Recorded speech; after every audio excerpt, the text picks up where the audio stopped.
Когато в началото на мандата споделих идеята да започнем да произвеждаме екологично чисти плодове и зеленчуци за децата от нашата община, някои хора се усмихнаха скептично. Резултата днес е зад гърба ми.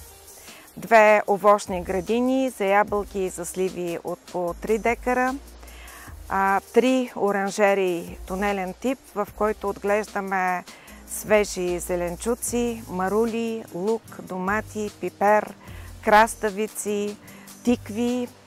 Засадихме картофена нива, започнахме да произвеждаме и мед.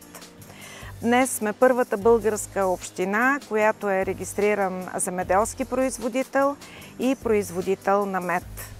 Но не това е същественият резултат. Същественият резултат е, че според данни на Регионалната здравна инспекция, децата на Троянска община все повече се доближават до нормите за тегло и ръст, че намаляват децата, които са затлъстели и че рязко спадат броя на децата, които страдат от диабет.